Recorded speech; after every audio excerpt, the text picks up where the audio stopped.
We're going to talk about passwords today, getting access to things and what you do with that access. You know, how you document it, where it goes, who gets it, who shares it, who, you know, all that stuff related to that.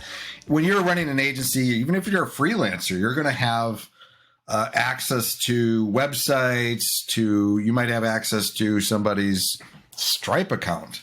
You might have access to somebody's accounts for different plugins or services out there, depending on what you're doing. Now, we're a web design and development agency, so we obviously have a ton of access to a ton of things.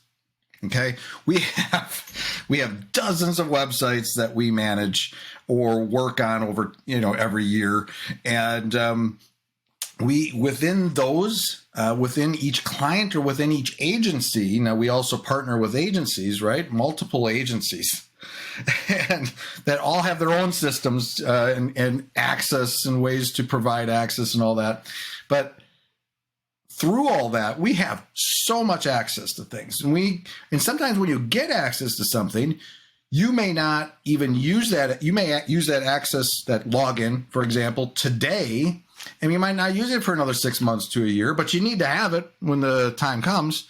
So you need to have a really good way to wrangle. That's my new word.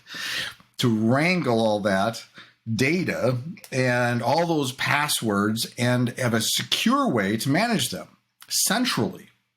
Now, I have worked with a lot of clients and agencies over the years, and some are better at this than others. Some businesses, not like, small mom and pop shops, like larger businesses, just throw passwords and logins around like it's nothing, or they don't know where they are.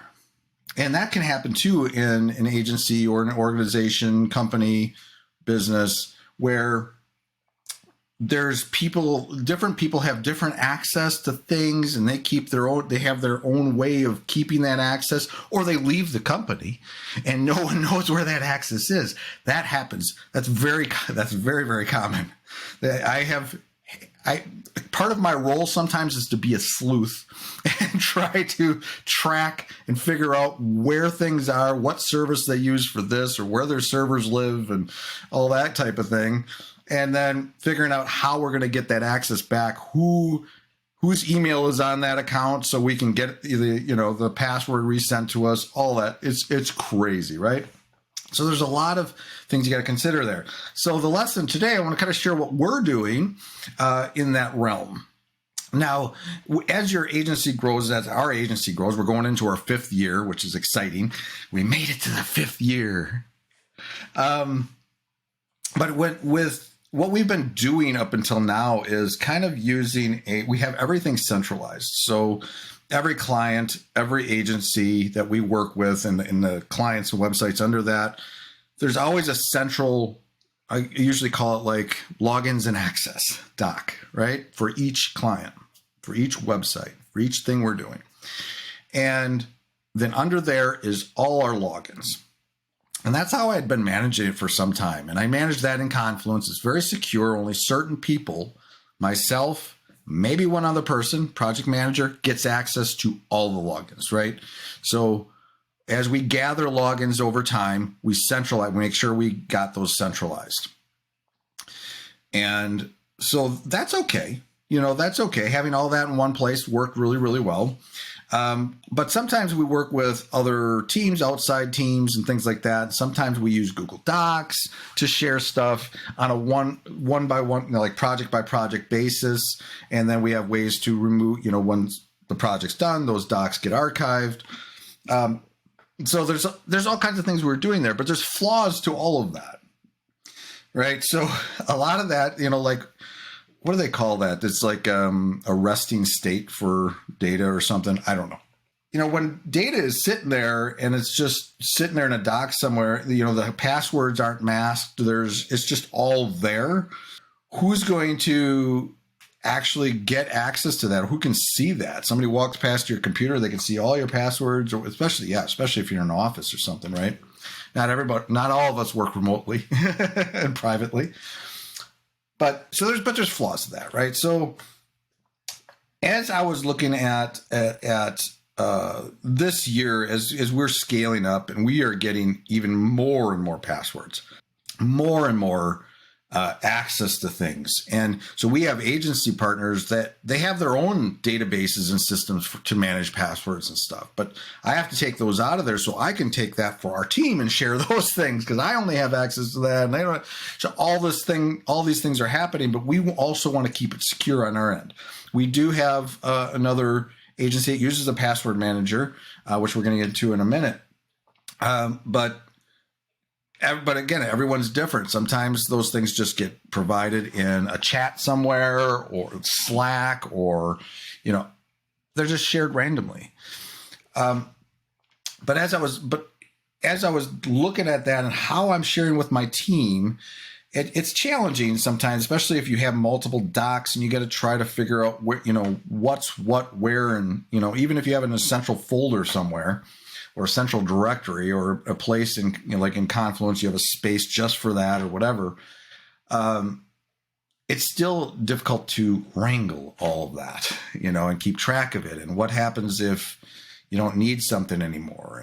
And one of the challenges for me is like I said, when somebody's done with the project or they don't need it right now, what do you do?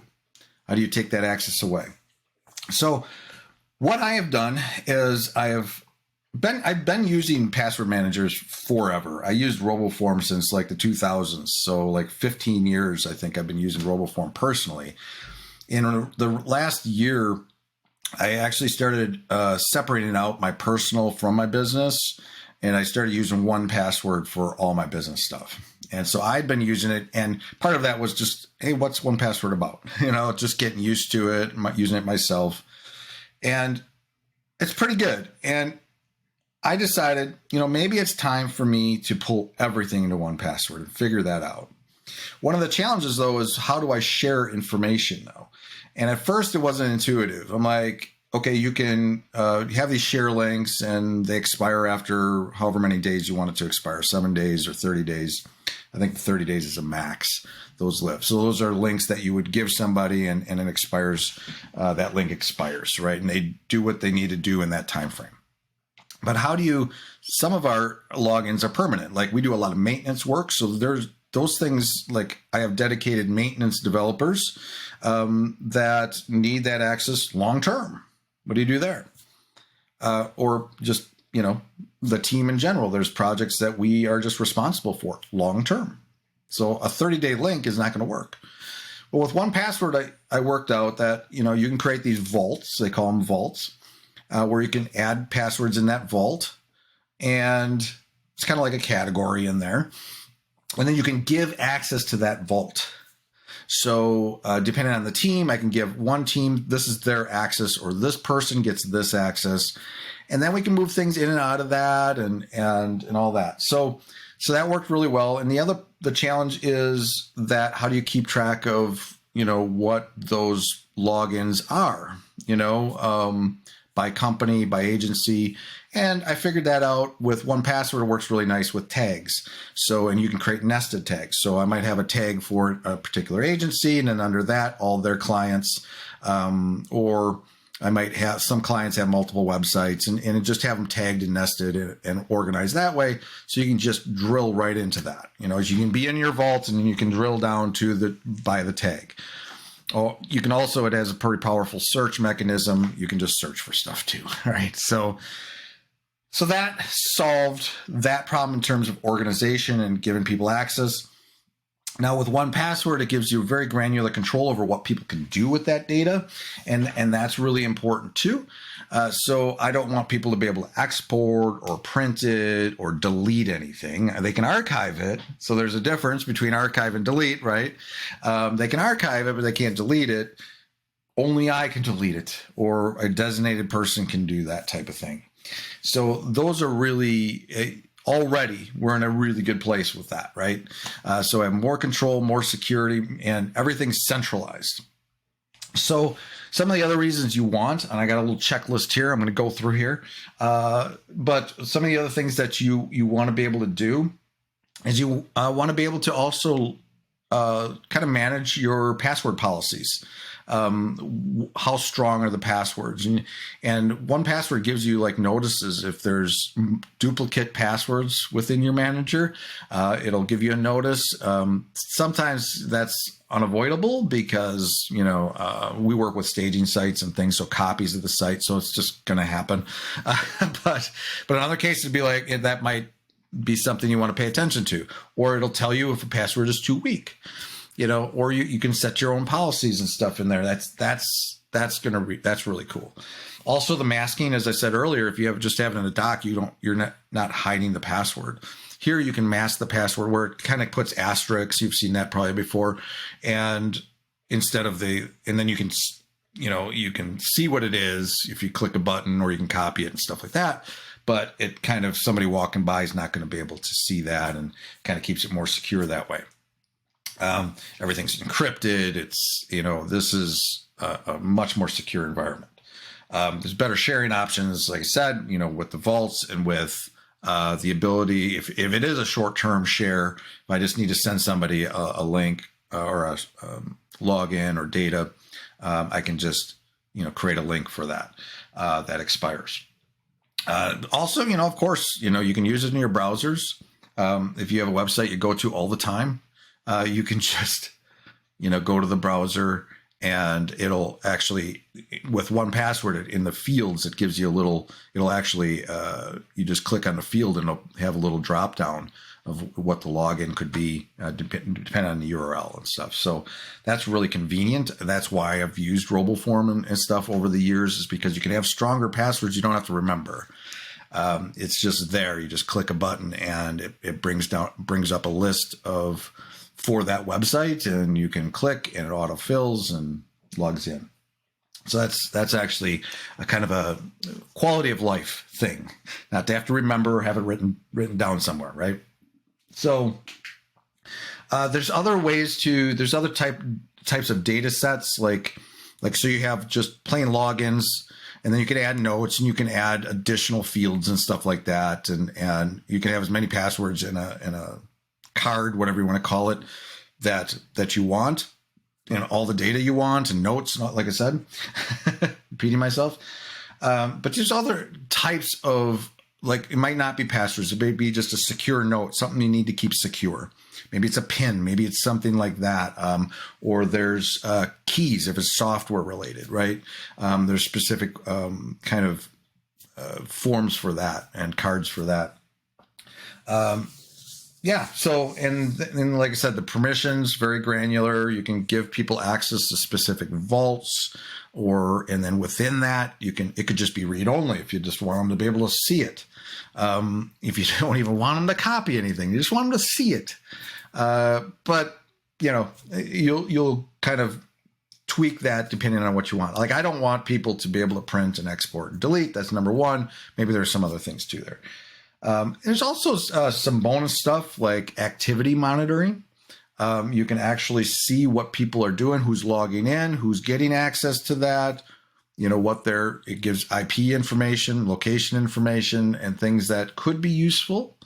And it's just with 1Password, there's an online interface that's really nice. It's actually very intuitive and gives you access to everything you need. You can add, invite people, move people, suspend people, whatever you need to do. Create groups for different teams. You can have vaults for individuals, but also for specific teams. You can have do stuff like that in there. It's just really, really, really powerful. And I'm excited going into 2023 here, at the end of the year here. Going into 2023 to be able to finally use this tool. I've talked a lot lately about our moves to improve our tool set. We removed some complexity from what we're doing, and we're really zeroing in on, we're pretty much, for the bulk of what we do everything in Google Workspace, all the tools that are available in Google. And then Atlassian for like Trello and Confluence and Bitbucket, because we're kind of a techie kind of situation here, but those are all kind of baked together. Those two main things, but then you have these kind of little satellite things, because there's certain tools that are going to do things better and in a way that they're specialized tools that, it makes sense to use. And with 1Password, it's really, it's nice to have that centralized all there, a lot more control, easy to search for stuff, easy to manage people, not have to worry about that, not have to have passwords and stuff all over the place. Yeah, that's about it. I think I'm excited, though, like I said, going into 2023, having this solved and not having to worry about this anymore. I have been worried about it because it is really, really important for me. And I think our partners, our clients, to know that we care about the security of their sites. That's super, super important. And I think as we work with more and more sophisticated companies, I would imagine at some point, no one really asked this, but at some point I would imagine somebody asked me, Matt, how do you guys manage and secure your passwords and logins and access? And maybe that's a lesson to somebody listening to this. Maybe you should be asking that question as well if you're working with others. Maybe I should be, right? What are you doing with the passwords we're giving you? There's different ways you can share. Even Google, you can actually create a secure email that expires and or doesn't allow people to copy things. There's all kinds of things out there, but what are people using? What are they using? Are they just throwing yourself stuff in a doc? Are they just, do they have it on a piece of paper or something? What are they doing? We need to ask those questions more so we can be as secure as possible so that, especially for us, when we work with a lot of clients, a lot of agencies, a lot of websites out there, it's really important for our clients and our partners to know that we care and we're, spending a lot of time on this, making sure we're only the people that get access to things, and it's all handled and everything is in good shape, and vice versa. So, consider using something like a password manager. 1Password is just one example. There's other password managers out there. Like I know people that use LastPass. There's other ones out there. Just do your research, check it out, and be more secure. Till next time.